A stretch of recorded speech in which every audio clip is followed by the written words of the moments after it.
نحمده ونصلي على رسوله الكريم أما بعد فأعوذ بالله من الشيطان الرجيم بسم الله الرحمن الرحيم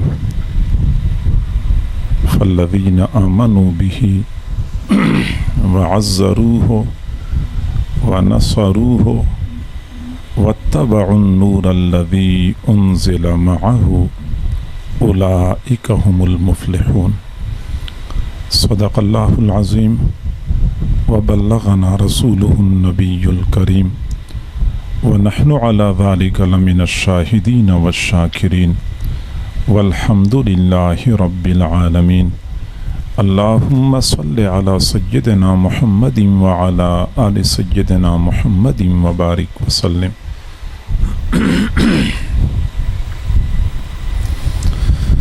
اللہ رب العزت نے اپنے محبوب صلی اللہ علیہ وسلم کو جس معاشرے کی اصلاح کے لیے مبعوث فرمایا تھا وہ دنیا کا پست ترین معاشرہ تھا، اخلاقی اعتبار سے، معاشی اعتبار سے، معاشرتی اعتبار سے، سیاسی اعتبار سے، ہر اعتبار سے وہ معاشرہ زبوں حالی کا شکار تھا۔ اخلاقی پستی اس حد تک پہنچی ہوئی تھی کہ سنگ دل باپ اپنی نوزائیدہ بیٹی کو زندہ درگور کرتا تھا اور اس پر ندامت کا احساس کرنے کی بجائے فخر کرتا تھا۔ ظلم اور سنگ دلی اتنی تھی کہ جب یہ بارش مانگتے تھے تو زندہ جانور کی دم کے ساتھ کپڑا باندھتے تھے، اس پہ تیل چھڑک کے آگ لگاتے تھے۔ جب زندہ جانور کو آگ لگتی تھی وہ بے قراری کا اظہار کرتا تھا تو یہ تالیاں بجاتے تھے کہ اب بارش برسے گی، اب جانور کی بے قراری پہ اللہ کو ترس آئے گا۔ معاشی اعتبار سے وہ لوگ اس قدر بدحال تھے کہ مردار جانوروں کا گوشت کھانا، درختوں کے پتے چبا کر گزارا کرنا، گھاس کھا کر اپنی بھوک مٹانے کی کوشش کرنا، یہ تو روز کا معمول تھا۔ معاشرتی اعتبار سے وہ لوگ اتنے بدحال ہو چکے تھے، شراب نوشی اتنی عام تھی کہ بچہ پیدا ہوتا تھا حلق میں سب سے پہلا قطرہ شراب کا ٹپکایا کرتے تھے۔ بنو خزاعہ قبیلے کا ایک سردار تھا، شراب پیتا تھا، شراب کی ضرورت پڑ گئی اور مل نہیں رہی تھی۔ قریش خاندان کے سردار کے پاس شراب کا ایک مٹکا تھا۔ اس نے مطالبہ کیا کہ یہ شراب مجھے دے دو، تو اس نے کہا کہ شراب دوں گا لیکن اس کی قیمت وصول کروں گا۔ پوچھا قیمت کیا ہے؟ جواب دیا کہ بیت اللہ کی چابیاں مجھے دے دو، شراب کا مٹکا لے لو۔ اس نے بیت اللہ کی چابیاں دے دیں اور شراب کا مٹکا لیا، گویا کہ ایک مٹکا شراب کے بدلے اس نے بیت اللہ کو بیچ ڈالا۔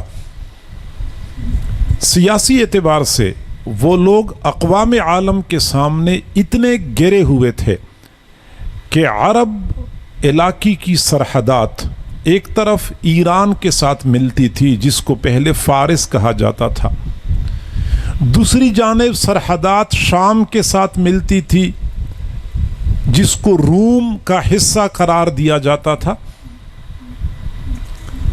فارس میں کسریٰ کی حکومت تھی اور شام میں قیصر کی حکومت تھی۔ یہ دونوں حکومتیں بڑی منظم تھی اور یہ دونوں حکومتیں آپس میں ایک ایک بالشت زمین کے لیے جھگڑتی تھیں۔ قرآن پاک میں بھی ان کی لڑائیوں کا تذکرہ موجود ہے۔ الف لام میم غلبت الروم فی ادنی الارض وهم من بعد غلبهم سیغلبون۔ یہ آپس میں تو ایک ایک بالش زمین کے لیے لڑتے تھے، لیکن کبھی بھی کسرا نے یہ نہیں سوچا کہ عرب علاقے پہ حملہ کرنا اور قبضہ کرنا بہت آسان ہے، کیونکہ نہ وہاں کوئی منظم حکومت ہے، نہ کوئی فوج ہے، پورا عرب علاقہ قبائل میں بٹا ہوا ہے، انتشار ہے، افتراق ہے، حملہ کرنا قبضہ کرنا بہت آسان ہے۔ کسرا نے کبھی نہیں سوچا، قیصر نے بھی کبھی نہیں سوچا کہ میں عربوں پہ حملہ کروں، ایران کے ساتھ لڑنے کی کیا ضرورت ہے۔ کیوں ایسا نہیں سوچتے تھے؟ اس لیے کہ اس وقت عرب معاشرہ پوری دنیا میں اتنا بدنام تھا کہ دنیا کا کوئی حکمران ان پر حکومت کرنا بھی گوارا نہیں کرتا تھا۔ حضور صلی اللہ علیہ وسلم تشریف لائے اور آپ صلی اللہ علیہ وسلم نے پھر اس معاشرے پر محنت کی، لوگوں کی اصلاح کی، اور پھر مختصر وقت میں آپ صلی اللہ علیہ وسلم کی تربیت کی بنا پر اس معاشرے میں وہ انقلاب برپا ہو گیا کہ آج تک تاریخ اس کی نظیر پیش کرنے سے قاصر ہے۔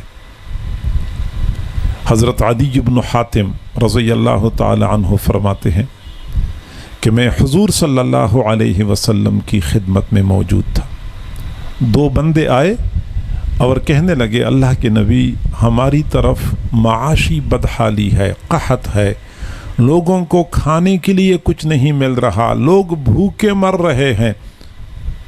تو حضور صلی اللہ علیہ وسلم نے میری طرف دیکھا، فرمایا عدی، اگر آپ زندہ رہے تو آپ اپنی آنکھوں سے دیکھ لیں گے کہ ایک آدمی گھر سے نکلے گا، اس کے ہاتھ میں سونا ہوگا، وہ برسر بازار آوازیں لگا رہا ہوگا کہ او لوگو، میرے ہاتھ میں زکوٰۃ کا سونا ہے، تم میں سے کوئی بندہ زکوٰۃ کا مستحق ہے تو یہ سونا مجھ سے قبول کر لے۔ پورے بازار میں زکوٰۃ کا مستحق بندہ نہیں ملے گا، سارے لوگ زکوٰۃ دینے والے ہوں گے، لینے والا کوئی نہیں ہوگا۔ فرماتے میں حیران ہو گیا کہ یہ بھوک اور یہ بدحالی ختم ہو جائے گی۔ پھر میں وہیں پہ حضور کی خدمت میں بیٹھا ہوا تھا کہ دو بندے آئے اور کہنے لگے اللہ کی نبی، ہماری طرف بڑی بد امنی ہے، نہ لوگوں کی جان محفوظ ہے، نہ مال محفوظ ہے، نہ عزت آبرو محفوظ ہے۔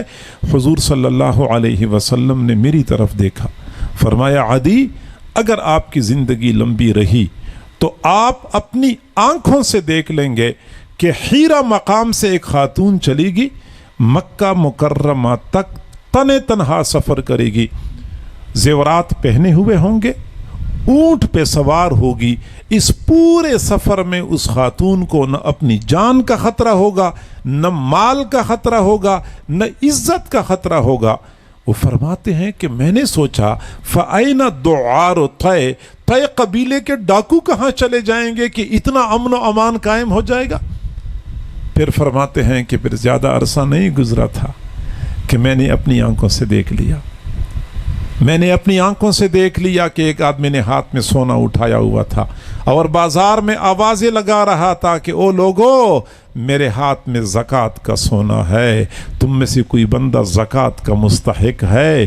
کوئی زکوٰۃ کا مستحق بندہ نہیں مل رہا تھا، سارے لوگ زکوٰۃ دینے والے تھے، لینے والا کوئی نہیں تھا۔ اور یہ کون سا زمانہ تھا؟ یہ وہ زمانہ نہیں تھا کہ پھر صحابہ کرام نے فیکٹریاں بنائی تھی اور اپنی صنعت کو مضبوط بنایا تھا تو مال پیسہ آیا، یا زراعت پہ محنت کی اور زراعت کی وجہ سے وہاں بہاریں آ گئیں۔ نہیں، یہ وہ زمانہ تھا جب قیصر اور کسرا کے خزانے مسلمانوں کے قدموں میں آ چکے تھے۔ قیصر اور کسرا کے خزانے مسلمانوں کے قدموں میں آ چکے تھے۔ حضرت سعد بن ابی وقاص رضی اللہ تعالی عنہ نے جب ایران پہ حملہ کیا، ایران کو فتح کیا، کسرا کے خزانے ان کے ہاتھ میں آئے، تو دو کنگھن مل گئے ان کو۔ بتایا جا رہا تھا کہ یہ کسرا کے استعمال میں رہے ہیں، چونکہ عجم کے حکمران کنگھن پہنا کرتے تھے، یہ کسرا کے استعمال میں رہے ہیں۔ حضرت سعد بن ابی وقاص رضی اللہ تعالی عنہ نے غنیمت کے مال میں سے یہ 2 کنگن خاص طور پہ حضرت عمر رضی اللہ عنہ کی خدمت میں بھیج دیے۔ جب حضرت عمر رضی اللہ عنہ کو وہ کنگن ملے تو ان کو ایک واقعہ یاد آیا۔ واقعہ یہ پیش آیا تھا کہ حضور صلی اللہ علیہ وسلم نے اپنی حیات مبارکہ میں سراقہ بن مالک کو فرمایا تھا کہ سراقہ، اس وقت آپ کا کیا حال ہوگا کہ کسرا کے کنگن آپ کے ہاتھ میں آئے ہوں گے؟ سراقہ بن مالک نے کہا کہ کسرا بن ہرمز، اللہ کے نبی، وہ ایران کا بادشاہ کسرا، اس کے کنگن میرے ہاتھ میں آئیں گے؟ فرمایا ہاں، کسرا بن ہرمز کے کنگن آپ کے ہاتھ میں آئیں گے۔ جب حضرت عمر کے سامنے وہ کسرا کے کنگن پڑے تھے تو وہ پرانی بات یاد آ گئی۔ پھر سراقہ بن مالک کو خاص طور پہ بلایا۔ سراقہ، مجھے اچھی طرح پتا ہے کہ مردوں کے لیے سونا پہننا ممنوع ہے۔ میں آپ کو یہ نہیں کہتا کہ آپ اس کو عادت کے طور پہ سونا پہن لے، بلکہ میں صرف اتنا چاہتا ہوں کہ آپ علامتی طور پہ ایک مرتبہ یہ کنگن پہن لیں، میں اپنی آنکھوں سے دیکھ لوں کہ میرے محبوب صلی اللہ علیہ وسلم نے جو کچھ فرمایا تھا حرف بحرف صحیح ثابت ہو گیا۔ معاشرے کو مقام ملا۔ پھر حضرت عدی بن حاتم فرماتے ہیں کہ میں ایک مرتبہ حج کرنے گیا تھا، مجھے بتایا گیا کہ حیرہ مقام سے ایک خاتون آئی ہے، اونٹ پہ سوار، زیورات پہنے ہوئے، تنے تنہا سفر کیا ہے، امن اور سلامتی کے ساتھ مکہ مکرمہ پہنچ گئی، اور پورے مکہ میں شور اٹھ گیا کہ اتنا امن قائم ہو گیا کہ ایک خاتون اتنا دور کا سفر کر کے امن و سلامتی کے ساتھ پہنچی۔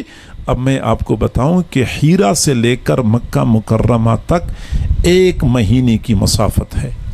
اس خاتون نے 1 مہینہ اونٹ پہ سفر کیا ہوگا۔ اور آج کل بھی عرب کی صحراؤں میں سے جو بندہ سفر کرتا ہے تو پتہ چلتا ہے کہ میلوں دور تک آبادی کا نام و نشان نہیں ہوتا۔ آج اس زمانے میں تو عرب کے صحرا کتنے ویران ہوتے ہوں گے، پتہ نہیں اس خاتون نے یہ سفر کرتے ہوئے کتنی راتیں جنگل میں گزاری ہوں گی، کتنے صحراؤں سے گزر کے اس خاتون نے تنے تنہا وہ سفر کیا ہوگا، لیکن سلامتی کے ساتھ پہنچ گئی تھی۔ تو کسی نے مکہ مکرمہ میں پوچھا کہ آپ نے اتنا دور کا سفر اکیلے کیا، آپ کو اپنی جان کے بارے میں، اپنے مال کے بارے میں، اپنی عزت کے بارے میں کوئی ڈر نہیں لگا؟ تو اس خاتون نے جواب دیا، قسم ہے اس پروردگار کی جس نے اپنے محبوب صلی اللہ علیہ وسلم کو حق کے ساتھ مبعوث فرمایا تھا، میں نے حیرہ سے لے کر یہاں تک سارے لوگوں کو ایسا پایا جیسا کہ 1 ماں کی اولاد ہو، 1 ماں کی اولاد کی طرح ایک دوسرے کا خیال کرنے والے، ایک دوسرے کا لحاظ کرنے والے، ایک دوسرے کو تحفظ فراہم کرنے والے دیکھے ہیں میں نے۔ امن و امان ایسا قائم ہو گیا، بد امنی امن میں قائم تبدیل ہو گئی، معاشی بدحالی خوشحالی میں تبدیل ہو گئی، اور اقوام عالم کے سامنے مسلمانوں کا کیا مقام بن گیا۔ سبحان اللہ۔ ہارون الرشید اپنے دربار میں بیٹھا ہوا تھا، وزیروں اور مشیروں کے درمیان، اوپر سے بادل کا ٹکڑا ہوا کے دوش پہ تیزی سے گزر رہا تھا۔ ہارون الرشید نے بادل کی طرف دیکھا، پھر کہنے لگا، سیری حیث ما شئت انت سیری، بادل تو جہاں جا سکتا ہے چلا جا، تو جہاں برسنا چاہے برس لے، لیکن یاد رکھنا تیرے پانی سے پیدا ہونے والی پیداوار کا خراج میرے بیت المال میں آ کے رہے گا۔ یہ وہ وقت تھا جب مسلمان حکمران بادلوں کو چیلنج کیا کرتے تھے کہ تو میری سلطنت کے حدود سے باہر نہیں نکل سکتا، جہاں برسے گا تیرے پانی سے پیدا ہونے والی پیداوار کا خراج میرے بیت المال میں آئے گا۔ اقوام عالم کے سامنے مسلمانوں کا مقام تھا۔ حضرت عمر رضی اللہ عنہ مدینہ منورہ میں تھے، قیصر جو شام کا بادشاہ تھا وہ اپنے علاقے میں تھا، بیچارہ اتنا ڈرتا تھا کہ اپنے محل میں ہر وقت 2000 بندے ڈیوٹی پر مأمور ہوتے تھے، ایسا نہ ہو مسلمان اچانک حملہ کر دے اور ہمیں نقصان پہنچا دے۔ وہاں کے ایک بندے نے سوچا کہ عجیب بات ہے، ہمارا حکمران بیچارہ تو 2000 بندوں کے پہرے کے درمیان میں کہیں جا کے آرام کرتا ہے، پتہ نہیں مسلمانوں کا حکمران کتنا پریشان ہوگا، ہمارے والا اتنا پریشان ہے۔ چنانچہ یہ بات معلوم کرنے کے لیے اس نے روم سے مدینہ منورہ کا سفر کیا، بھیس بدل کے، لباس بدل کے، مسلمانوں کی طرح صورت بنا کے مسجد نبوی میں پہنچ گیا۔ لوگوں سے کہا کہ میں نے امیر المؤمنین سے ملاقات کرنی ہے۔ لوگوں نے مسجد کے سامنے ایک مکان کی طرف اشارہ کیا کہ یہ امیر المؤمنین کا گھر ہے، یہاں پہ ہوں گے۔ جب اس نے دیکھا کہ مکان ہے، کچا ہے، جھونپڑی نما ہے، چھوٹا سا ہے، تو اس کو آنکھوں پہ یقین نہیں آیا۔ لوگوں سے کہا نہیں، وہ جو عمر ہیں امیر المؤمنین، میں نے ان سے ملنا ہے۔ بتایا گیا کہ یہ وہی عمر ہیں جو امیر المؤمنین کے لقب سے ملقب ہیں۔ چنانچہ یہ چلا گیا، دروازہ کھٹکھٹایا، اندر سے باندی نے پوچھا کہ کس سے ملنا ہے؟ جواب دیا کہ میں نے امیر المؤمنین سے ملاقات کرنی ہے۔ باندی نے جواب دیا کہ تھوڑی دیر پہلے بیت المال کا اونٹ رسی توڑ کر بھاگ گیا، امیر المؤمنین اس اونٹ کو پکڑنے کے لیے جنگل کی طرف گئے ہیں۔ حیران ہو گیا کہ یہاں کا امیر المؤمنین اونٹ کو پکڑنے کے لیے خود جنگل کی طرف گیا ہے۔ 22 لاکھ مربع میل سرزمین پہ حکومت کرنے والا حکمران بیت المال کا اونٹ اگر رسی توڑ کے بھاگ جائے تو خود بھاگے بھاگے جا رہے ہیں پکڑنے کے لیے۔ کسی نے کہا کہ امیر المؤمنین آپ رک جائیں، میں بھاگ کے پکڑ لیتا ہوں۔ فرمایا قیامت کے دن میں نے جواب دینا ہے، آپ نے جواب نہیں دینا۔ قیامت کے دن مجھ سے پوچھا جائے گا کہ عمر بیت المال کا اونٹ کیوں بھاگ گیا تھا اور کیوں گم ہو گیا تھا، ذمہ داری میری ہے، میں پکڑ کے لاؤں گا۔ اچھا، یہ جو روم کا بندہ تھا اس نے سوچا کہ میں جنگل جا کے دیکھ لیتا ہوں کہ وہ کس حال میں ہے۔ چنانچہ روم کا یہ بندہ جنگل میں گیا اور ڈھونڈتا رہا۔ ایک درخت کے نیچے حضرت عمر رضی اللہ تعالیٰ عنہ نے ایک پتھر کے اوپر سر رکھا ہوا تھا اور آرام سے لیٹے ہوئے تھے اور میٹھی نیند کے مزے لے رہے تھے، اور اونٹ کی رسی اپنے پاؤں کے ساتھ باندھی ہوئی تھی اور اونٹ بھی شرافت کے ساتھ کھڑا تھا، ہل نہیں رہا تھا۔ جب اس نے یہ منظر دیکھا تو اس نے 3 الفاظ بولے۔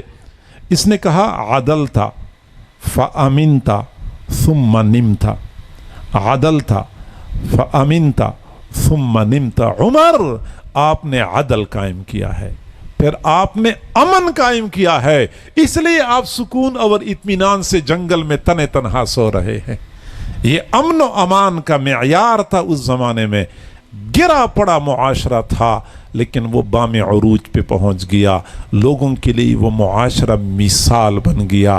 عرب کے وہ ان پڑھ دیہاتی جو ہر قسم کی تہذیب اور تمدن سے نا آشنا تھے، وہ دنیا کے مقتدا اور امام بن گئے۔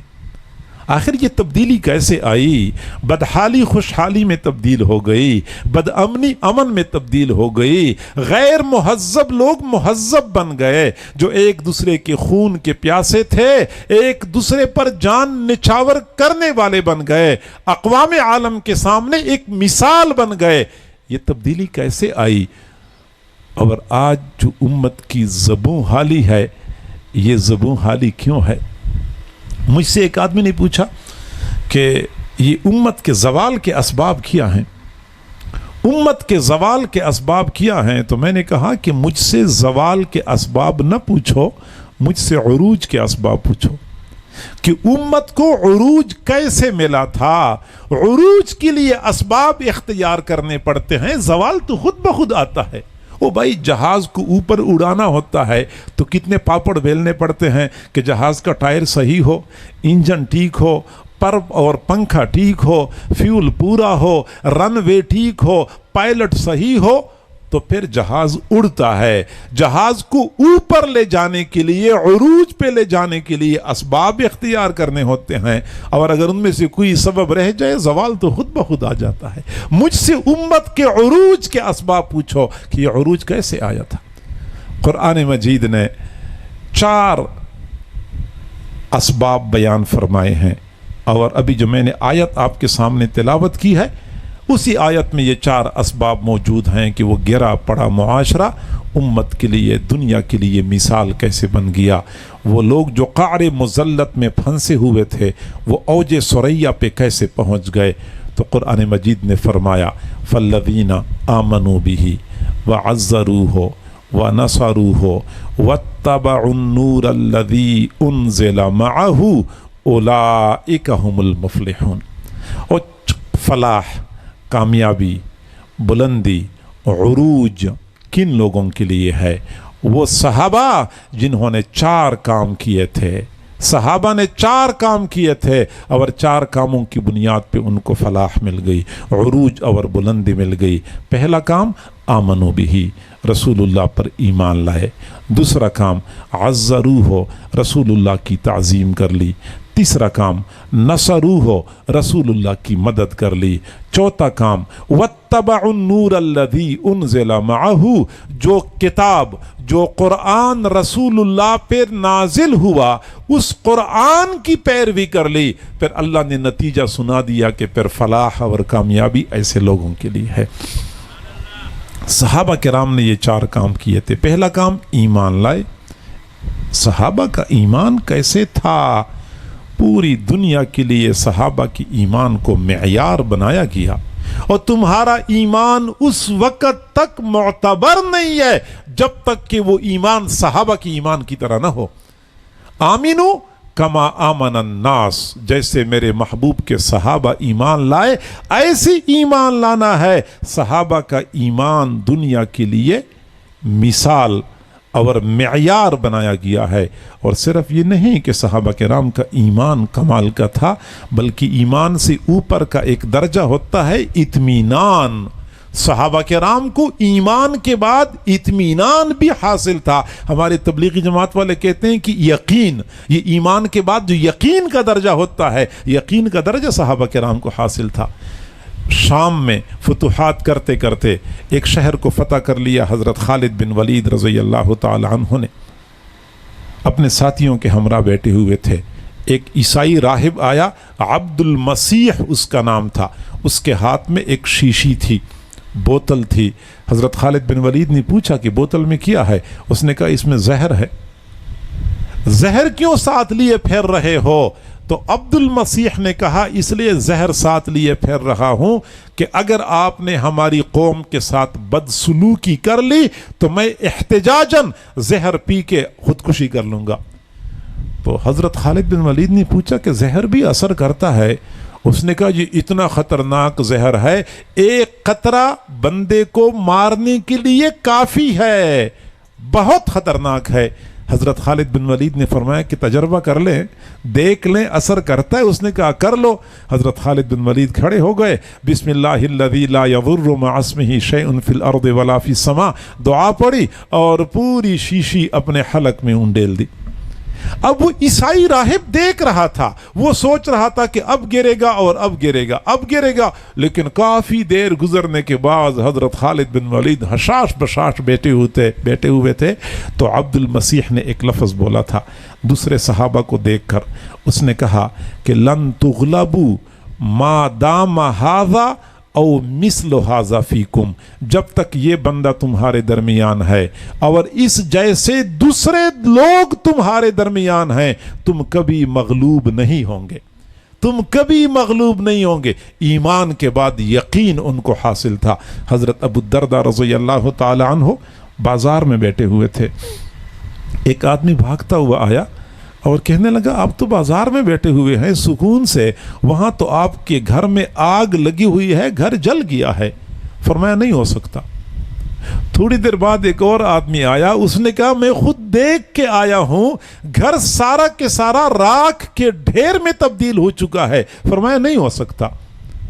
تھوڑی دیر بعد ایک اور بندہ آیا، کہنے لگا کہ پورا محلہ جل گیا، کچھ بھی نہیں بچا ہے۔ فرمایا نہیں ہو سکتا۔